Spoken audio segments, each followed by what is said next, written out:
So hey everyone, my name is Ronak back with another episode. Welcome to the fourth episode of Let's Talk series. Today the guest of honor is Nikhil Koduri. He is currently working in Sears as a research engineer. He has been a professional cloud engineer for many years. His work consists of consulting enterprise organizations and helping them modernize their businesses by introducing state of the art technology and helping them migrate to the cloud providers like AWS, GCP, and Azure, moving from monolithic to microservices and deploying them to highly scalable environments such as Kubernetes. He has also been active speaker for many cloud related summits and winner of state level hackathon in his undergrad. So this podcast is not only on the YouTube but also in the audio formats on Spotify and Anchor. Links to those will be down in the description box.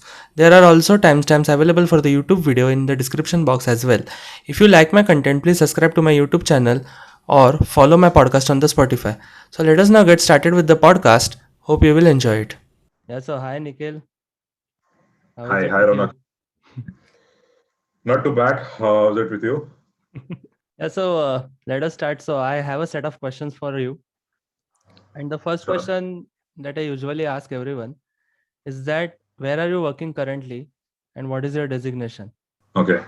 So I work with a Google partner called as Sears. We are the premier Google partners.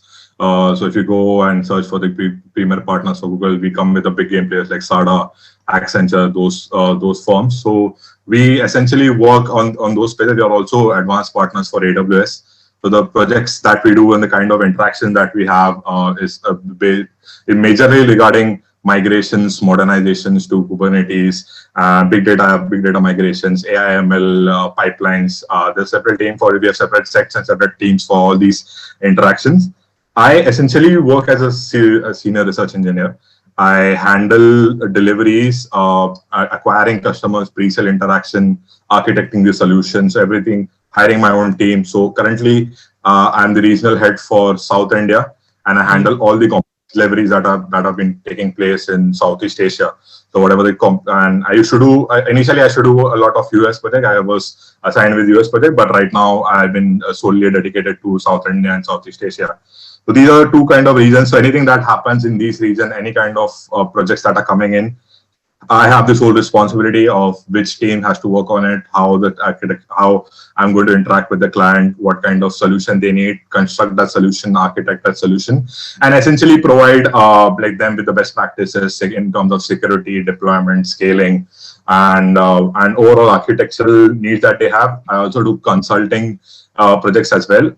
And majorly the projects that I do are in DevOps space or in cloud space, and some are based on the data space. But then there's a different team that handles it. I only handle the pre-sale interactions for those, and some of the time when it is quite complex and my help is needed, then I kind of lead teams into delivering. So my day-to-day job is to like go into these calls, acquire these clients. Everything that happens with a project, the requirement gathering to the pre-sales interaction, architecting the solution, delivering the solution, training my engineers, hiring these engineers if there's specific set of skills needed or specific number of engineers needed for these interaction happens. That all is under me, and I have to get it done before the sign-off date, before the time criticality. Before we reach the time criticality, right? So those things are my responsibilities. Also have to go in and I go global wide, give work with Google in delivering seminars in Google seminars, as you might have seen on my LinkedIn profile. So I've gone to countries, like southern countries in Southeast Asia. I've developed, I've given seminars in US itself based on Google. So these are official Google events. So I'm where I'm a speaker and I carry out these workshops. And and so basically anything that happens within my regions that are deployed to be, anything that happens or any other complex project that are needed, I am looked into it, hence my designation, the research engineer. So it's, even though it's like it's not a specified role, a predefined role that you would normally see, but I carry out a lot of activities that are carried out in my organization. So that's it about me. That's it about Sears. What Sears does. We are the we have been winning the JPAC Partner of the Year award for Google 4 years straight. This year there was no award as such because of COVID. That's why we could not win it. But for 4 four consecutive years, we have been winning the Partner of the Year for JPAC region. We have been the active partner for all the major deployments that have been done in US as well as in India and Southeast Asia. We have been the leading partners along with us. So we are giving it neck and neck to these big end players like SADA, Accenture. We are right into that space. Even though we are fairly a smaller company than what SADA is, what Accenture would be, but then we are right amongst them, and we have the support of Google majorly in terms of research-oriented project, in terms of project that has much more complexity.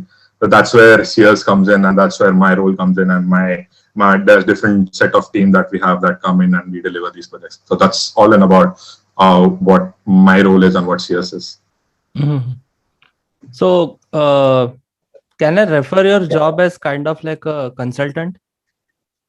Yeah, it is a consulting firm. CS is a consulting.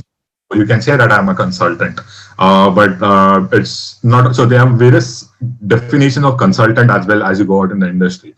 Now, some would refer consultants as just the sales kind of or the pre-sales kind of consultant that actually get into client and deliver and just get a requirement and get in your client, and then you have your pre-sales engineers, then you have your customer engineers, and then you have your solution architects and a cloud architects, and then your DevOps engineer and cloud engineer actually deliver the project.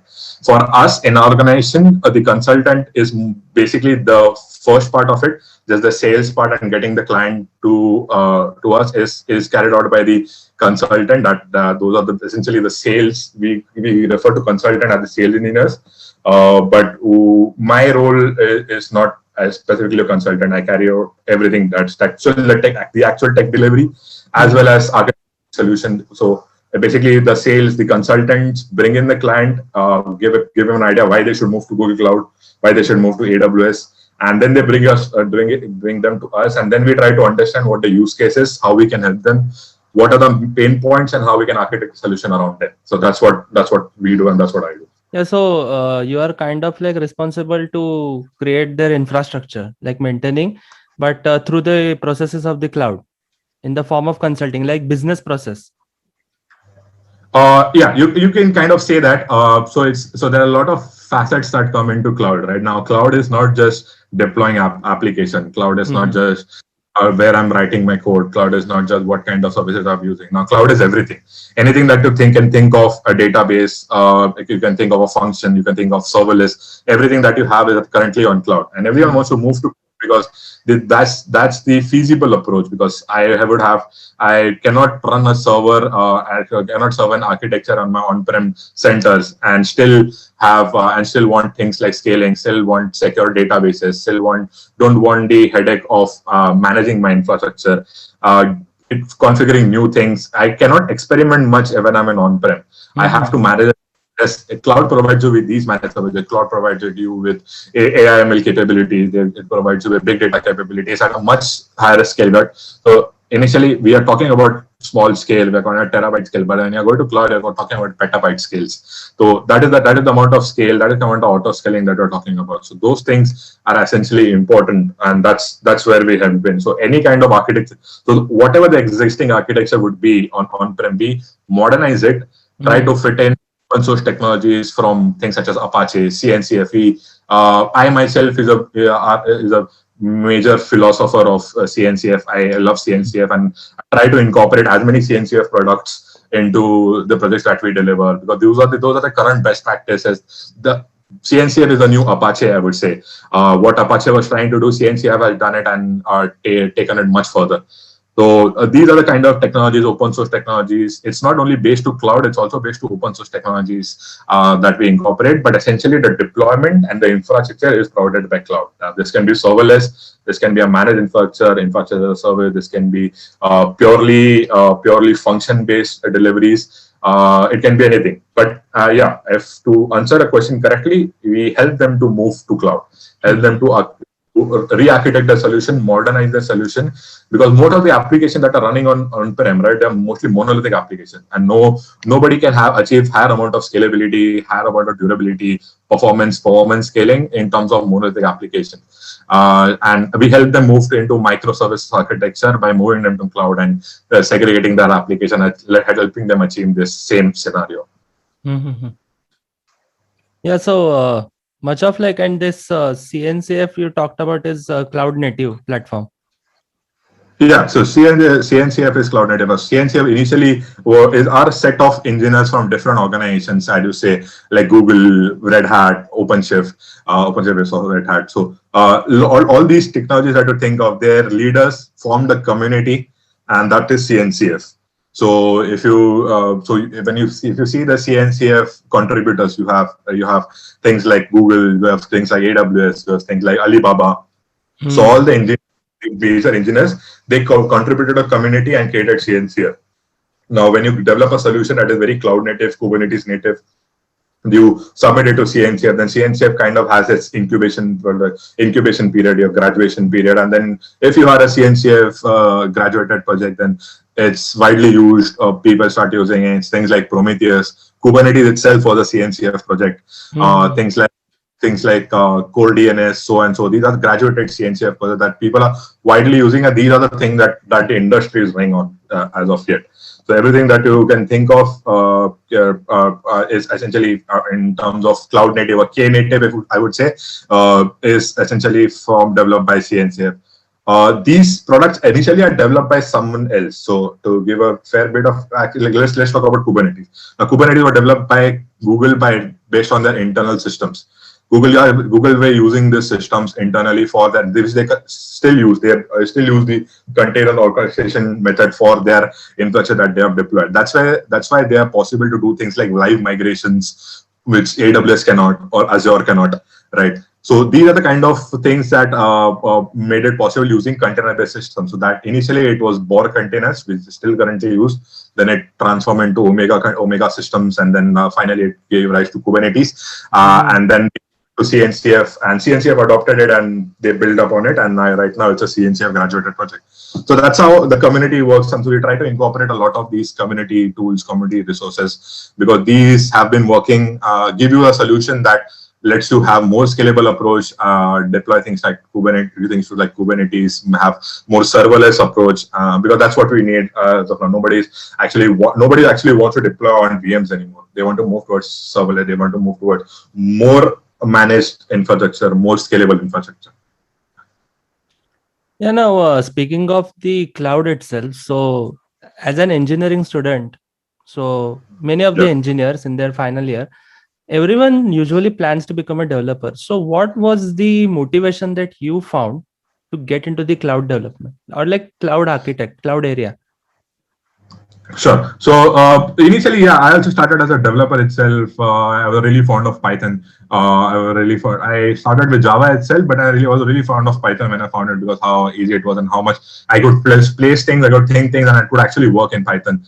Because the context and the syntax was that much simpler, because it's much readable, right? So I initially started with Python itself.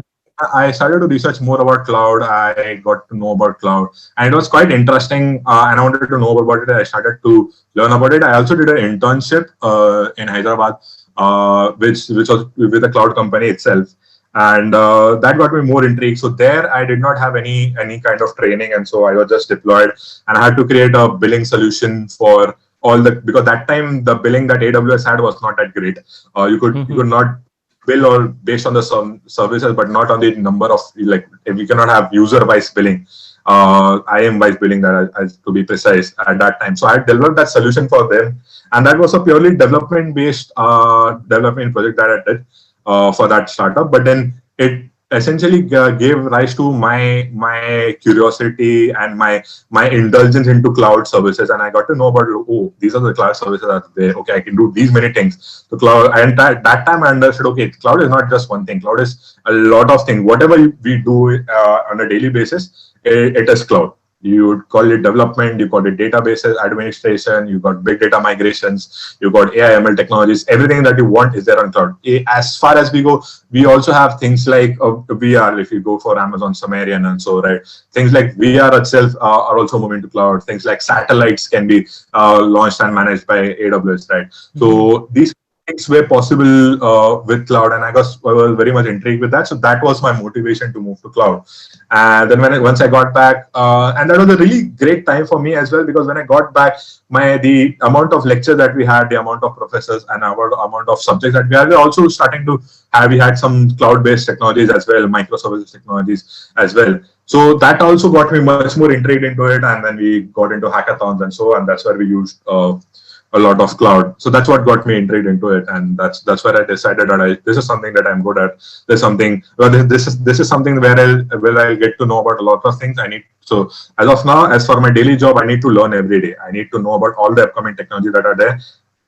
With respect to cloud as well as open source technologies, so that I keep myself up, because one day or the other is today which is open source, tomorrow will be a cloud solution, but tomorrow will be provided as a service from Exactly. cloud. Hmm. Yeah, so that I need to keep up with that, and that's what that because I am a very curious person, so that's what intrigued me, and that's what I loved about cloud, and that's why I thought, oh, I should be a cloud architect, or I should be a cloud administrator. So And speaking of the coding and everything, because many people are pretty much, I would say, kind of allergic to coding. Like they feel that code is very difficult. So if we consider and cloud, is there, do you really have to write a certain amount of code, or everything is just used by the interface and everything like that? So yeah, so there are multiple ways of doing it, right? You can either do it by the console itself, right? And you can just click random things and just place things in order, and you have to just deploy it. You just need to know like OS level stuff. Linux is a must if you are a developer, if you are an administrator. I would say anyone, if anyone in the college is currently going through it, please make sure that you know your Linux well. It does not understanding how Linux works, the core architecture works, is very crucial, because that's what will help you in development as well as cloud. Or if you want to be a DevOps or big data engineer, any kind of engineer that you want to be, Linux is a must. So that's the only thing that you would need to know in from purely cloud perspective. But at the end, right, these all deployment that are done, all the services, again, some kind of code that is running. So I would say it is essential to have code understanding, but it's not a complete must that you need to learn coding. Now, having said that, nothing in cloud as of now is manually deployed. Nobody deploys cloud. Nobody handles infrastructure. Nobody handles resources deployed in infrastructure manually. Nobody did that, because just consider a scenario. Now, I get projects wherein I have to migrate set as 1,000 servers, 10,000 servers, and we have a deadline of 3 months, 4 months, 5 months, 6 months, whatever it might be. Now I cannot, if I go to deploy these servers manually, I would never finish it in 3 months. Even if I give time, I would never, if I extend myself apart from the 10 hours or 11 hours I work in a day, I would still not be able to complete it. And it's a very tedious job, and it's a very human error prone job, right? So everything that we do in cloud is we kind of code it. So it's called infrastructure as code, or a configuration management tool. So what are servers we deploy? That tools like Terraform, there's tools like Pulumi that lets you write code using predefined modules. I would say so I would not say predefined module, but it's more like libraries. Now in Python also, if you want to deploy something, if I want to read something from a CSV file, right, I'll use a library for it. If I want to interact with YouTube, I use a library for it. I'll use an API for it. But let's talk about libraries. So these are not essentially predefined modules, but these are different libraries that it can call on itself, and then you write your code. So you use these libraries to write your code. It's similar to as you would write, and you have things like interpolation, inheritance also in these codes. And Pulumi itself, if you go by Pulumi is Node.js based deployment. It is actually a Node.js code that you have to write. Node it's an HCL format. It's an HCL code that you have to write. So there is, even though you can without knowing, having the knowledge of development, you can get into cloud, but then nobody does it that way anymore, because that's where DevOps comes in, and that's where you automate things. You codify all your things, and you deploy everything using code itself. So if you want to be a cloud engineer, you can get into cloud without having any kind of code experience or being allergic to code, as you said. But then at the end, if you want to be better at your job, you want to deploy these services faster, because that's the way things are going, and that's the way that things would be. As far as my company goes, or any other company that is in the cloud space, I would say nobody deploys things by hand. We code for everything. We have, because we can reuse this code again and again for deployment. So we have that structure. We use this code and we deploy it as fast as possible. Not only the infrastructure deployment, the resources that are deployed inside as well. So we use things like Ansible, Puppet, Chef that lets us write code and deploy this. So I will, if let's just say I want to create 15 Hadoop clusters. I want to say I want to deploy 15 Kafka clusters, right? I would not write it, because if I want to deploy Kafka, I have to deploy Zookeeper as well to maintain it. I have to deploy Consul. I want to be more creative about it. So in those scenarios, I would not. It will be very difficult for me to go in the VMs and install these, or even run a script through it. I can use things like Ansible, wherein I can just run that script and it's installed on all 15 servers. I have a cluster created on all these 15 servers, and I have also have my Zookeeper configured with my Kafka.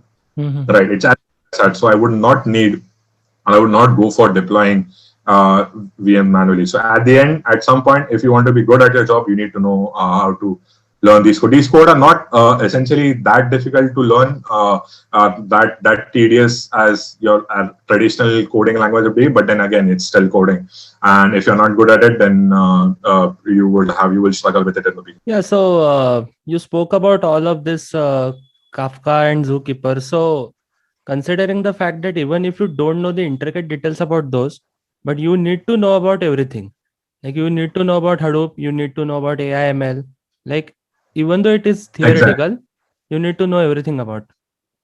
Exactly. So now, in general, sir, if I'm a cloud engineer and DevOps engineer, I don't need to know how. Okay, so you work with AI/ML, you write AI/ML code. Right? I don't know how your code works, or how your code needs to work, or how you have written the. Okay, but I need to know how to deploy it, how to get it functioning, and how to get it running on the cloud, or how to get it running more scalable pattern. How do I get your code to for you to have an automated deployment, the CI/CD pipeline, right? Now let's just say now you're writing the code, right? Now every time you cannot go and deploy, it's not your job. So that's where actually DevOps comes in. And so DevOps actually so we currently have. Traditionally, there were two different paths. You had the development path and your operations part. So you would develop your code, you will try to run on this system, and you would have to see, okay, it's running or no. But then these are two different tracks altogether, two different teams altogether, and most of the time there's no coherence between them that makes it a simple to go task. Right? I can directly eradicate my ops team by using DevOps.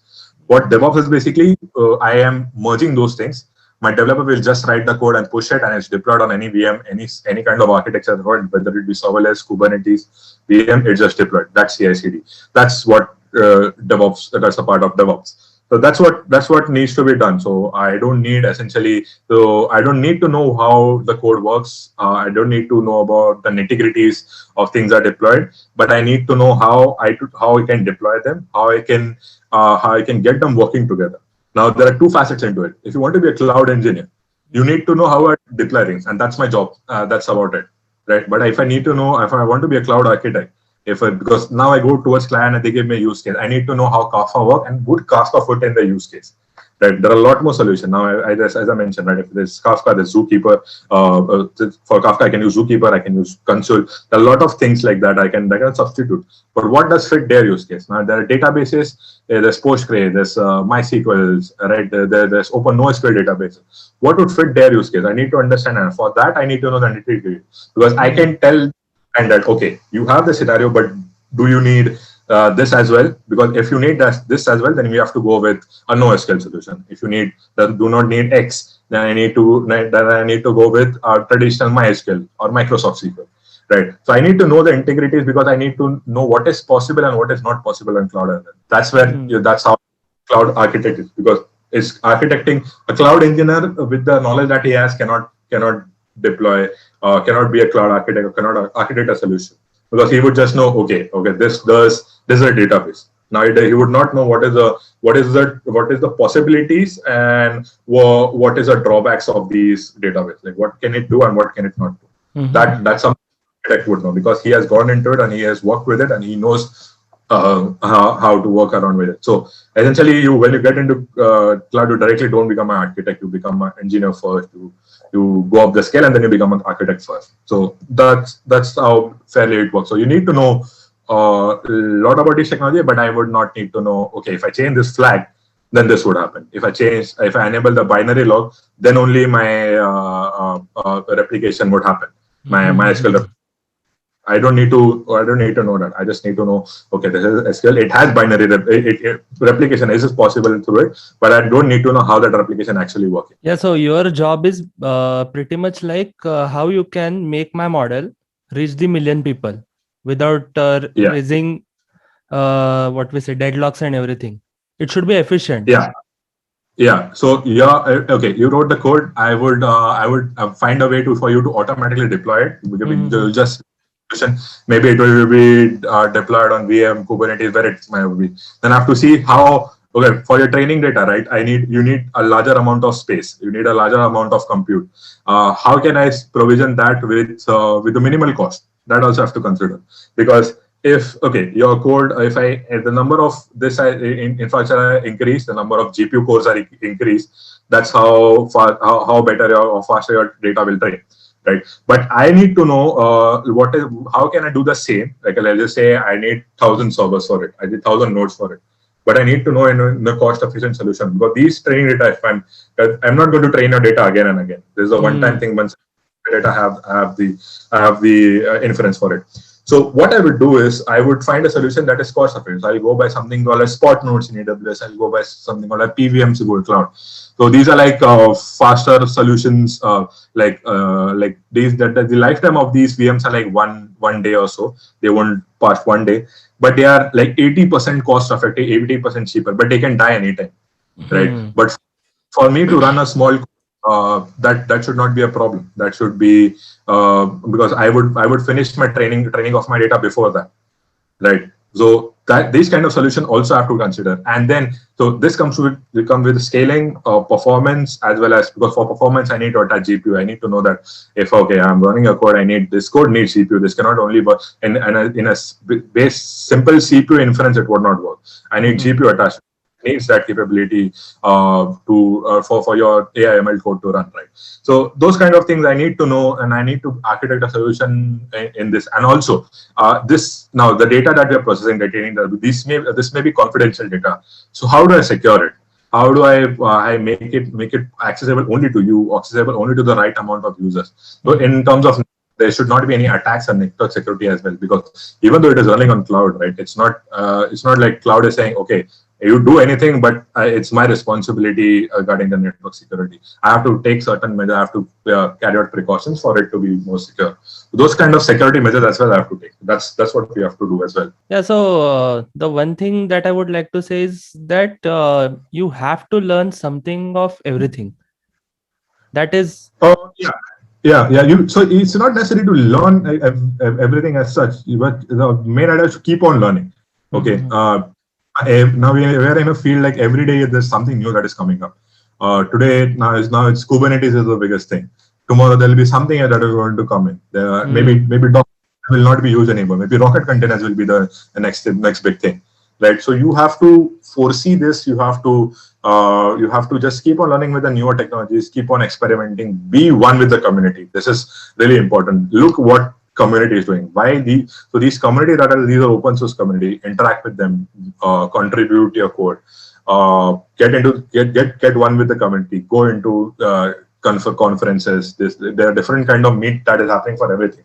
You have you have your PythonCon, you have your Kubernetes Con, every kind of conference that you have your Google Cloud conference, any kind of thing that you can think of, Redis conference, anything I would think of, you have a conference. Be an active part of the community, because if that stops, then there would be nothing new that has been created. Now Ubuntu itself was created by a community itself, open source community itself, which is widespreadly used right now, right? So be a part of the community. So when you be a part of the community, you get to know about new things. You don't need to essentially go, and nobody has that dictionary to just Google and know what are the latest trends in technology. The people that search for latest trend in technology are actually stupid people. That does not work. You just have to go, you have to meet, you have to be a part of the community, you have to understand what people are working with. You have to talk to people in these conferences, understand how they're architecting solution. That's where you know, okay, there's a solution like this that can be used in this way, and that can be used in that way. That is what is important. So, right before joining the industries you are currently working in, so were you self-taught or did anyone guided you throughout the process? Yeah, I would say I was self-taught because I'll tell you the reason why. So when I started HL, when I got interested in it, I got that interest by myself. I wanted to do cloud, knew about cloud, I read about cloud. That's why I went into cloud. Having said that, they're not people that have helped me throughout my career. There are a lot many people, like I said, you also know Godson sir, right? He's been a big kind of motivation factor for us. But his approach, and that's why I like Godson sir a lot, because his approach was, I'm not going to teach you things. I'm going to tell you, okay, these are the things, you learn about it, you deploy it, and you become the master of it. Okay, the Godson sir never told us, when we are stuck, he came up with our solution.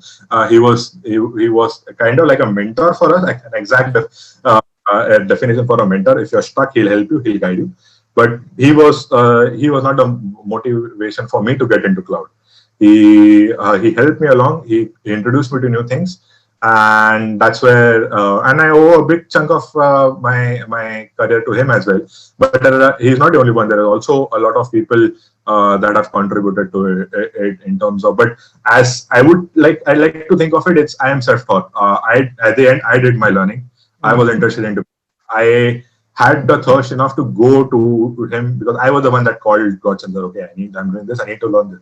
So I had the thirst to go for it. I did learn those things, and that helped me. So that's what I think. I am self-taught. And now the next question that I would like to ask you is that you are working in the cloud since you were a fresher.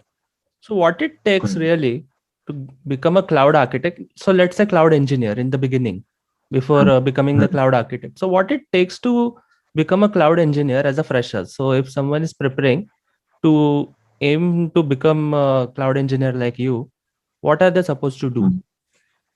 Yeah, as I said, right, the first thing that you need to know is Linux. And not even Linux, operating system as at the base. I'm not saying the operating system that is taught in colleges, even though that is useful for you to get the initial understanding.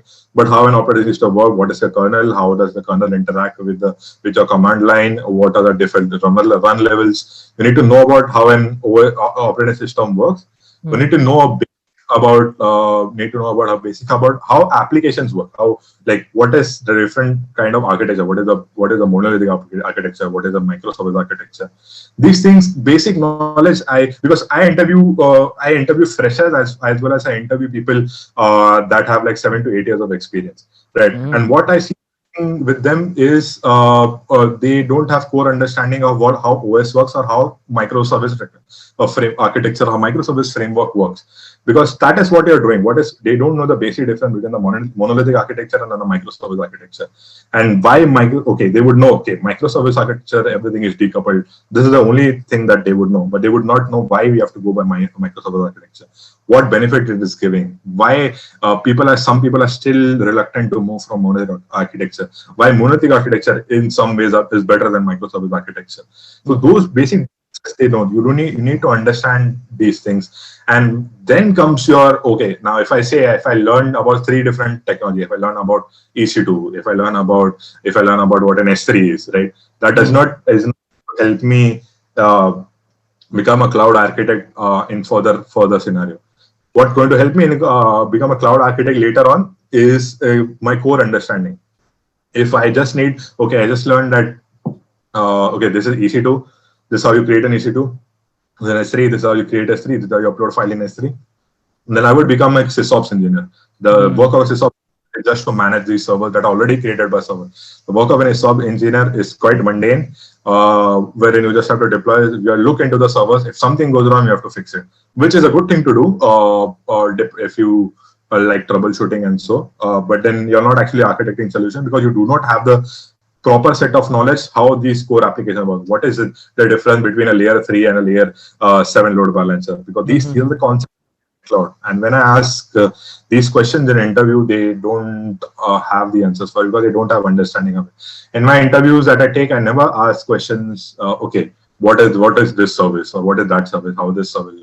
But I usually ask questions wherein regarding based on the core understanding how a load balancer works, what is a CDN product, what is a CDN, how is a CDN used, what is a session that is present in a load balancer, why do you use a sticky session, what is microservice architecture, how is it different? I would not go and say, okay, how do you run a Docker container? That is a very stupid question to ask.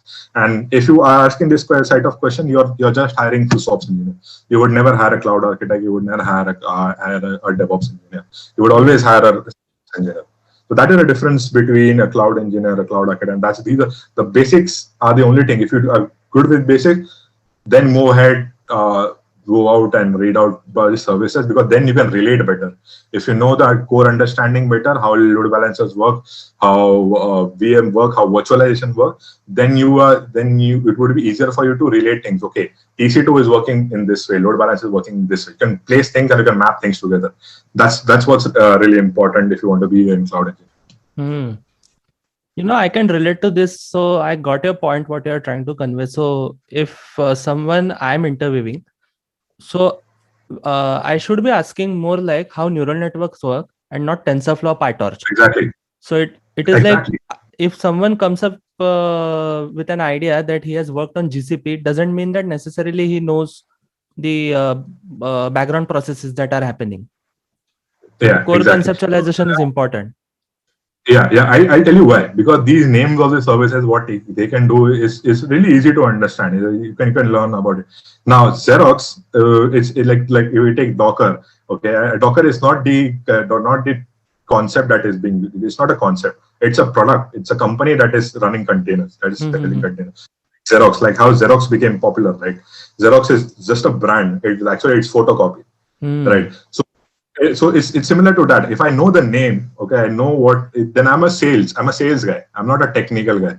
I would not know how this infrastructure actually works. Yeah, now let us assume a hypothetical scenario. Okay, so in a parallel universe, let us assume that you were a developer. So which of the cloud services in the market right now, considering AWS, Azure, and GCP, would be your personal preference? In terms of developer, I would go with AWS as such, because AWS have more PaaS services wherein I can develop my code, write my code, better IDEs that I have, better integration with these IDEs that I have. So in terms of a developer's perspective, I would go with AWS. Because I would have a lot more things that I can do, makes it easier for my development phase. Because AWS started quite a bit early, came into cloud space quite a bit early than all these other providers. So I would say AWS, and it has a lot of SDKs and PaaS services, because if I'm a developer, I would be much more interested in the PaaS services. So for me, it would be AWS. Let us assume that the freshers want to get into this area. So are any of the professional cloud certifications of any use to fetch the jobs? To fetch your jobs, yes, it would be. But then, how are you becoming a cloud architect? How are you getting certified on something that you not have hands-on experience on? So that is something that because when I take interviews, I don't consider that. I don't think that way you become. It's easier to become anyone that studies about these cloud technologies can have an associate level certificate. Achieved. I don't believe in certifications, first of all. I don't believe in cloud certification. I would do with that. I believe in these specific tool-based certification, like Kubernetes certification, like you would say the Docker certification, the Puppet certification. These are the certification that shows you have actual skill, because now in Kubernetes certification, you have to actually do practical. You have to do practical things, or to do practical tests, and not just click from an MCQ question. Right. To become a associate certified engineer, every one of my sales team is a certified engineer, because it's that I just need to read about services. It is good. It will be it is a good stamp for you to show, okay, I have this set of knowledges, but then you have not worked on these services. And how are you calling yourself a certified engineer? If I am a certified engineer, if I'm working with a certified engineer, I need to know, okay, he knows not the nitty-gritties, but at least 40 to 50% about this technology or this service, right? So for me, in other companies, if you want to join some places like Accenture or so, then you can. But then when you go to the interview and you just sit there, that would not be really helpful. If you're doing a professional level certificate, then that's good, because if you're doing, because professional level certifications are quite bit tougher. But then again, it's also MCQ and use case based scenario. But then the only, yeah, these are there in professional certificate, there is, that is use case based scenario. You would never be able to pass those certifications if you don't have hands-on experience, because that's when you understand what is the actual use case and wherein I can fit this scenario. Right. That's professional, where you actually architect solution. Yeah, I can relate to it because I already have an AWS fundamental certificate, and the best thing that I have used in my UG was EC2. Like you said, Yeah. you just Yeah. deploy the models. We don't know Yeah. beyond things that work beyond that. I would just Yeah. put my API on it. I would just host it using NoHub. That's it. That was the only thing Yeah. that I ever did with the cloud. Like, I don't think that certificates would be of any use in particular, like you said, because I have completed an AWS fundamental certification, but I don't think that I can work with many of the services that AWS does offer. Yeah, correct. So it's good that you have done it. Like, it's good to know about the different fields and different technology, because at the end you have to deploy your code as well. Right? You need to know how it's going to be deployed, where it's going to be deployed. But just to get a job, I would not say that's something I should be focusing on, because I have to read theoretically. I'll be wasting time. Instead of that, I can read about most solutions. I can actually practice them, create small projects, push on GitHub, and with it. So if your GitHub account, okay, let's just say you got an interview, got in the round, okay, you're saying things, but you don't know the answers, okay, that would not help. But if I'm someone that does not have a certification, but I have a strong GitHub, a strong Medium page where I have a lot of blogs into it, and then the interview just look into it, okay, you have done this, if he deployed it, then that means that he has knowledge about, he's done hands-on. So that's something that for me as an interview would be much more appealing, and that's why your chances for me hiring someone with an technology that is worked on would be much higher than someone that just has a certificate.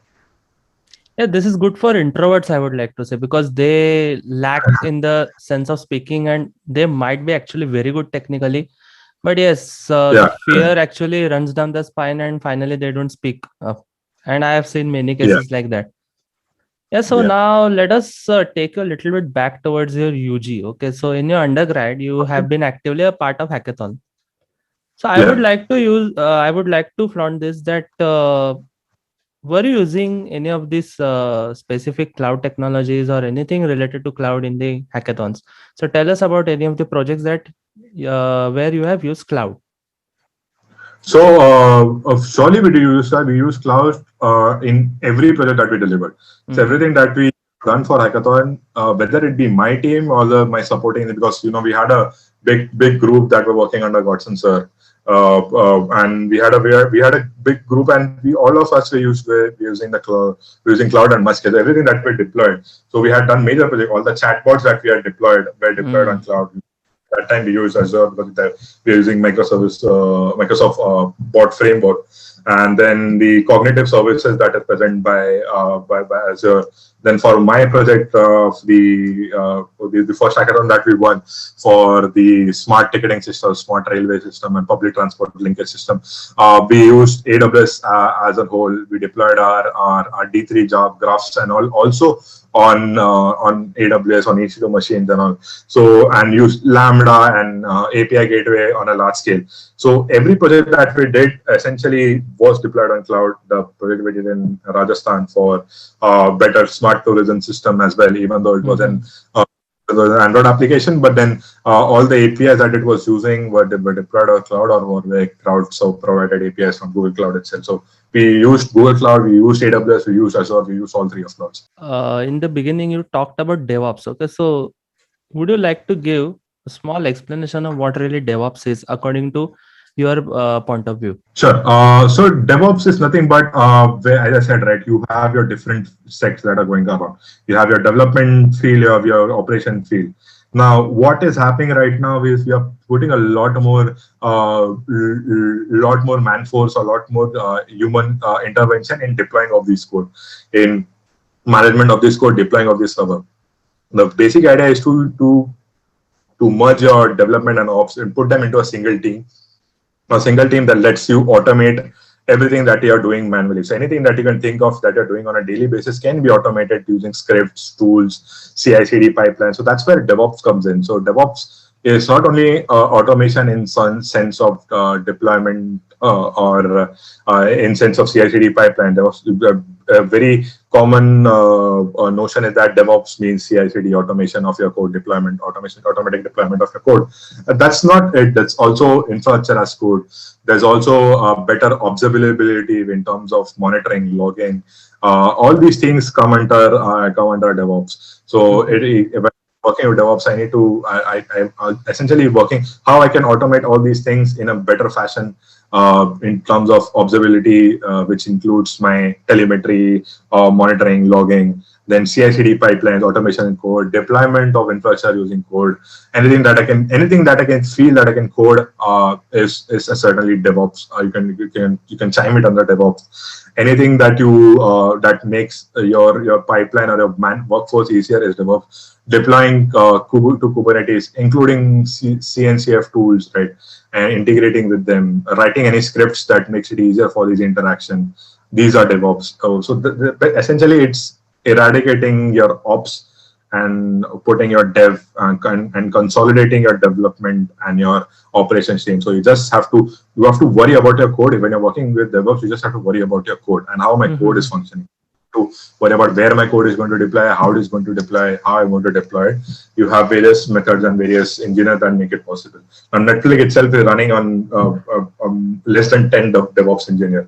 Less than 10 are handling the whole Netflix architecture, which is used so widely, and you have such great services. If I just open it, I can watch a 4K video on my TV right now without any interruption. So that's the kind of visibility and that's the kind of reduction of man force that DevOps provides you with. I would also like to have your word on like considering the DevOps. I would also like to have a word on the Docker and Kubernetes. So you talked a lot about Kubernetes specifically. So could you tell us about what really it is, like what is its tasks, like that?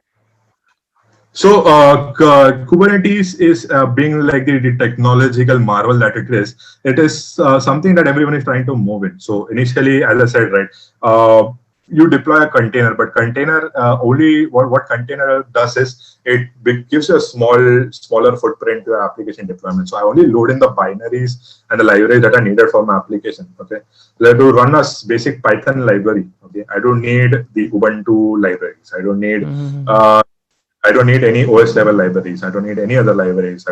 I just need a Python environment wherein I can just run my code and where I can install all the libraries. The libraries, it's ready to code. I don't need to install anything other. So that's what a container is, a small footprint, and that's how I build it. And it starts. So when I initially create an image that is like a template, and then when I start to run it, it becomes a container. Now, managing these containers is quite difficult. It's as similar to as VM. If my VM goes down, my container goes down. It's not going to come up. If my container goes down, it's not going to come up. So there's like extra level of extra point of failure that I would have. So I need something that can manage these containers for me, because what I've done is I've minimized my footprint.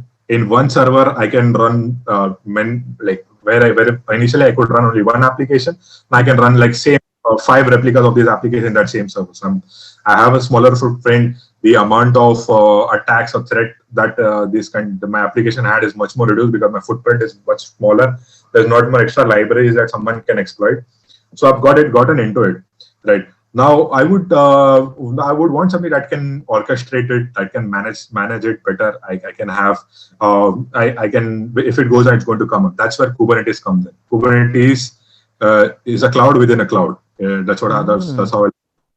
So it gives me a whole infrastructure. It manages if my container goes down, it will bring that up. It gives me different ways how the outside world can interact with the different kind of services that you can create. That becomes like an endpoint, a smaller load balancer, logical load balancer on our application. I can create replica sets that let me have n number of replicas that I want. I can have container level auto scaling as well as in VM level auto scaling as well. So as an increase on the container increase, they'll replicate themselves. And once they replicate, if the nodes are not able to deploy them, they'll replicate the nodes as well. So that is the level of scalability that I'm achieving. Now, if I consider a scenario where I'm deploying a database and an application. Having said that, you don't deploy databases traditionally on Kubernetes, but nowadays you can do it. So because Kubernetes is a volatile, the containers can go down anytime, right? So you don't have a persistent. It's not meant for stateful applications, it's meant for stateless applications initially. Now you can deploy stateful application as well. So you would initially, if I were to deploy an VM architecture, I would create two VMs, have those two applications deployed, but that's it. I cannot use it. But let's just say my VM only uses 2 GB RAM. Okay, rest kept for security purposes. If it spikes, then I need that extra 2 GB of RAM from this 4 GB RAM. In that 2 GB RAM, I can also accommodate my database. But since they're running on 2 different VMs, I don't have any, and I'm doing this for isolation. I cannot put them in the same VM, because then they would not have isolation. If somebody get access to my application VM, they get access to my database itself. So I would them in a segregation. But if I'm using Kubernetes, I can utilize these two servers as one big server. So when I see Kubernetes node with like 4 VMs, so that is giving me like 4 into 4, 16 RAM. I can only see one unit as 16 RAM, but then I can deploy as much things as there's no segregation. Having said that, I am getting the network level isolation using containers, because containers works on something called the namespace, the Linux namespaces, not the namespaces that you have in Kubernetes, the namespace, the Linux namespaces. So Linux namespaces provide you with a network isolation. So even though they are deployed on same VM, two different Docker containers deployed on the same VM, they still cannot talk to each other, because they are isolated using network isolation. That is the kernel-based Linux kernel-based namespaces, right? Because which are essentially called as there's also something called as control groups in Linux. So these control groups let you define, okay, this container needs this much of CPU, this container needs this much of CPU. So these are kind of things that I am achieving isolation. I'm optimized. I'm not over deploying or under deploying my infrastructure as well. I'm utilizing it to the optimal level.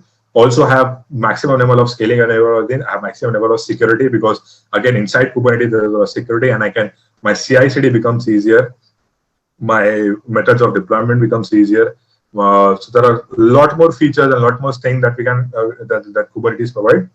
But these are the basic concepts that why essentially Kubernetes needed to basically orchestrate your application. So even if it is clubbed together, it is very hard for intruder to get in. So it would not be possible, because then there are various ways to secure that as well. You can have Kubernetes cluster with private IPs as well. There's no need for your Kubernetes cluster to have public IP as well. So nobody from the internet have a VPN connection can connect through it, but the application is still accessible using load balancers. And these load balancers also on cloud are deployed via Kubernetes itself. I just need to run a and a pod will be deployed. A physical VM disk will be attached to my node.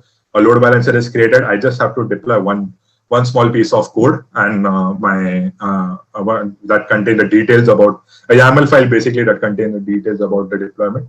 And my load balancer is created, the networking is handled.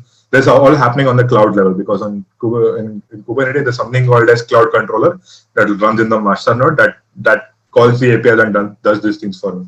So I essentially do not have to go ahead and provision a load balancer, attach that load balancer to my VM, because it's a very tedious task. I can just deploy things on Kubernetes and it is deployed for me. Yeah, so now let us talk a little bit about the theoretical cloud computing that we had in the undergrad. Okay, so in the 7th semester, we did had this subject called cloud computing. So after working for like, I think 2 or 3 years, what you think is the importance of that subject in your work? So do you really use some elements from that subject, or is it just the theoretical stuff? Surely we use a lot of because what I understood is, and so when I was in college, right, to my fair notion was, oh, this is not something I'm going to use in industry. It's not something I'm going to use in when I go start working, right? But that was a very mistaken notion from me, and I'm very really grateful that I had learned those things. So because what they teach you is basic concepts, right? Now in CC they did not teach me, okay, this is how cloud works. Okay, these are the services, these are how services work. But they taught me how virtualization works. Okay, Mm-hmm. now it might be in the curriculum, it might not be, but our ma'am had taught that, right? Ma'am had taught that. So we knew the understanding of what virtualization was. I specifically knew what the understanding of virtualization was, what monolithic and microservices architecture was, how Docker, and we had things like container Docker itself, how Docker was a container. We would not understand it to that level. It hard to comprehend at that moment. But then, as you grow older, right, you had things like they also talked about OpenStack and those such kind of clouds, right? So OpenStack essentially nobody uses, but they still got the idea how OpenStack was, and how from that I got an idea how cloud essentially works. And considering the practicals and all we had, it was a really, I would say it was quite helpful, because even though it was the easier subject for me to wrap my head around, because I already knew about cloud. So for me, were not new. For somebody new, that would be something that is really difficult, or really you would wonder why I'm studying this. What is the use of it? But pay attention to the concepts. That concepts are really important. That will help you have core understanding. And when you are, so you can become a cloud engineer. But if you want to be a cloud architect, these concepts are very important. So that's how I would put it. And in your UG, you have worked with the AWS, and I think even you have worked with the Azure. So, Yeah. which cloud service do you think provides the best kind of documentation? Uh, I would not say like this. It's a fair bit comparison for it. I'll tell you which I like the most. I like Google Cloud the most, because this has because it does not only have things that let you define like how the service is to be deployed, but all the best practices, all the limitations, what things are possible, and also some blogs on some use cases that you would have. So that's really helpful. And once I go with, I usually don't go by any other. If I want to learn something new or something new that is there, I don't essentially go somewhere else, read any public blogs. For me, Google Cloud documentation is always good enough, easy enough to understand, and they are open to criticism. So it's easier for me to comprehend to what they're saying, and give in my suggestions and feedbacks as well. And also the release note that they have are really helpful. I keep on reading them and keep on and up to date with them on a very very tight basis. So that's what I would say. For me, it would be Google Cloud. And now let us talk about the one of the most influential persons that you might have came across your cloud journey. So, is there anyone? It can be from college, or even it can be in your professional workspace.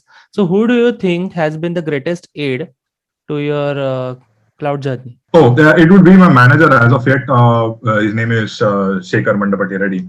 He's the director of cloud engineering and data and CS. I work directly under him. So he's been the most influential aspect for my career. I whatever I've done, I joined this company CS itself because of him. I wanted to work with him. That's why I joined CS.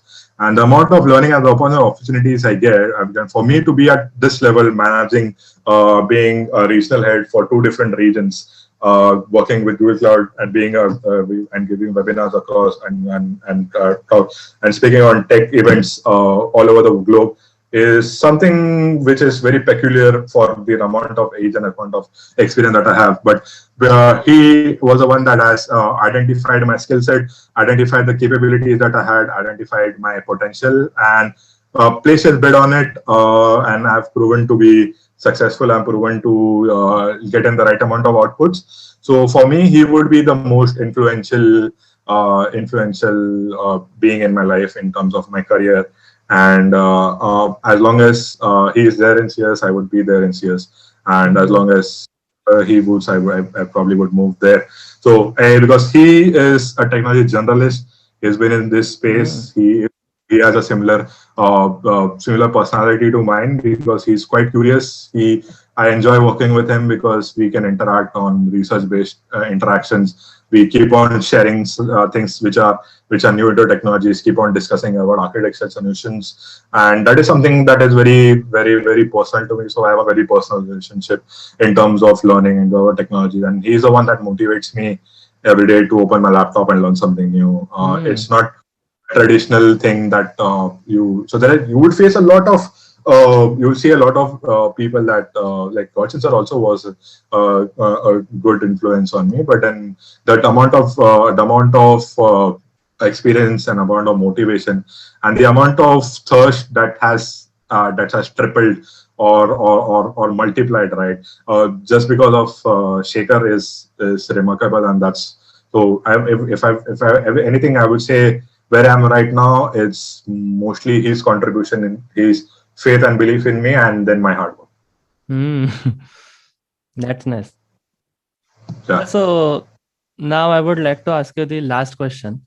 So it Sure. will be like kind of a message that you can deliver to all the aspirants out there who are actually planning to become a cloud engineer or cloud architect in the near future. So what is the one message that you would like to give to those aspirants? Okay, the only message that I would like to give is don't try to learn every kind of service without understanding the core of the thing that you're learning first. Take things slow.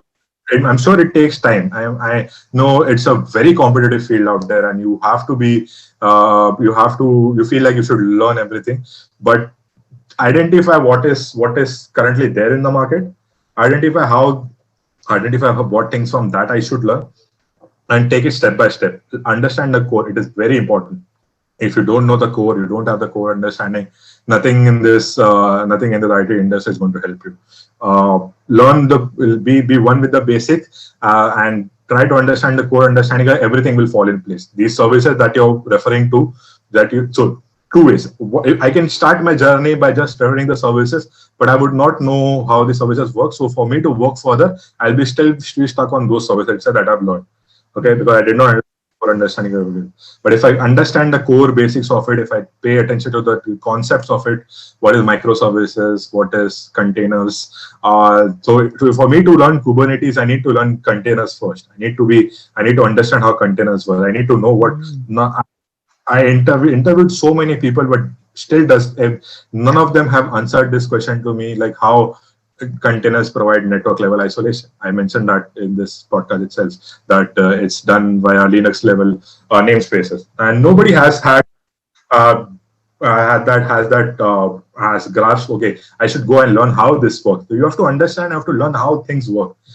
Because I know that I am Kubernetes certified and I can do things that are not possible for according to Google Blocks. I can deploy those things by myself as well. And I would say I'm an SME in Kubernetes right now, or any kind of DevOps field that I say I can for sure become a SME in that field, in that tool much faster, because I have the core understanding of it. So if I have a core understanding, these services, I start to think, okay, this is what the service is. Maybe this may be working because of this scenario, or this is not working currently. When I'm trying to troubleshoot things, I will place it. This is not working because of this particular element, right? Because this might be the issue. That's how the code might be written, or that's how the core is work. So that always has worked for me, and that's always my assumptions are backed by the core knowledge that I have. So it's not plain base assumption that I'm making. It's actually backed by the core knowledge that I have and the core understanding. So my assumption actually turns into the fact, right? So that's what is essentially important. Please don't skip your basics. Go to the basics. Like, I want to learn a guitar, you just don't go and learn a symphony by itself. You will not become Beethoven. If you're going to learn a piano, you're not going to become Beethoven just by playing Beethoven's music, right? You need to understand the concept. So that's very important. So understand the basics and then move to whatever is going to come ahead is going to be much simpler. I can tell you that you are the first actual professional cloud person that I have spoken to, because since many years I've talking only with the developers.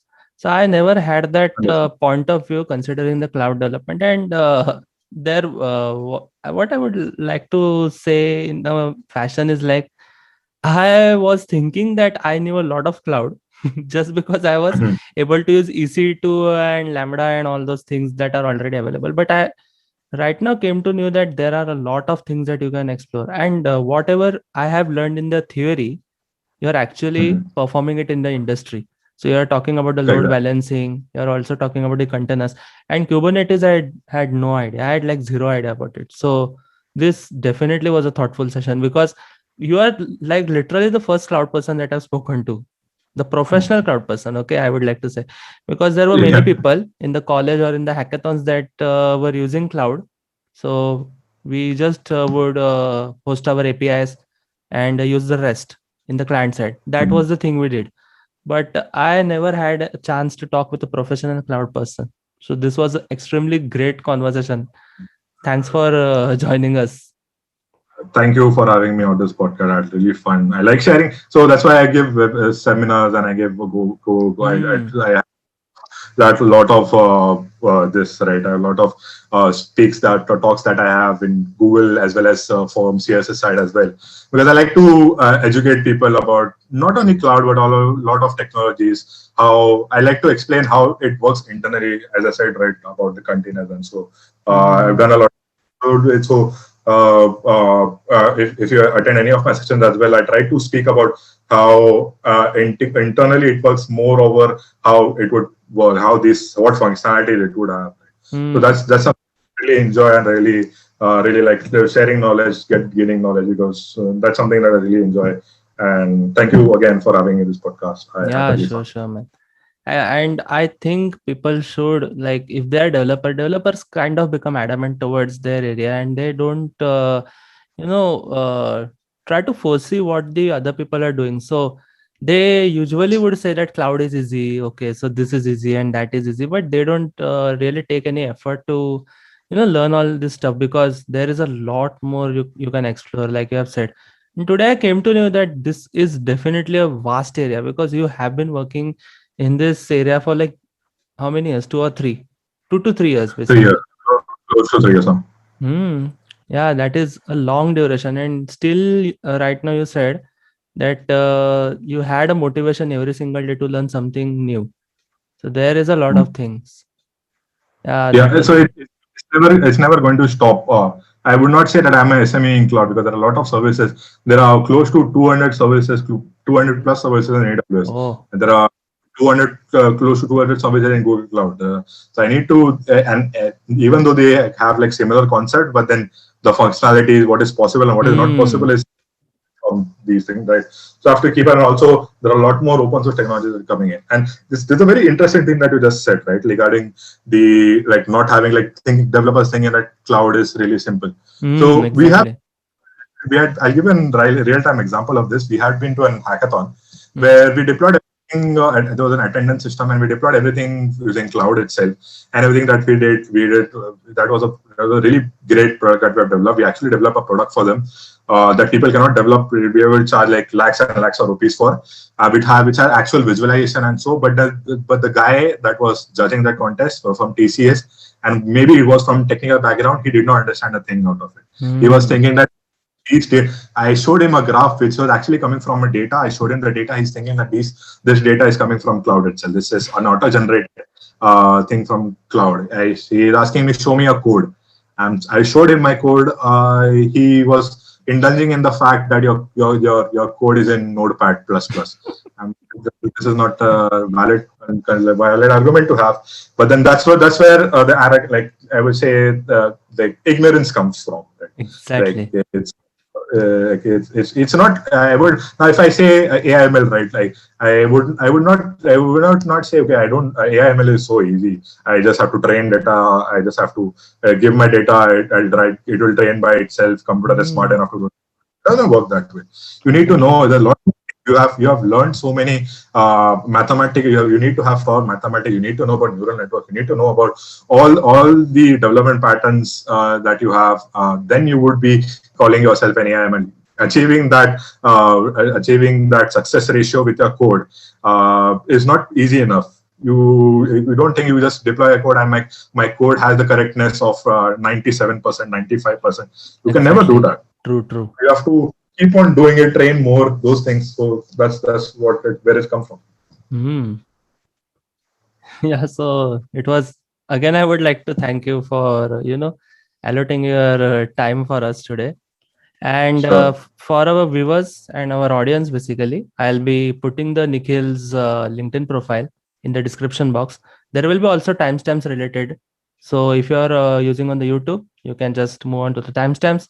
Apart from that, there will be audio versions on the Spotify and Anchor. Links to those will be also down in the description box. Yeah, so this is about the today's session. So thank you, Nikhil, once again. Thank you, Raman, for having me. Yeah. So thank you for watching. Goodbye.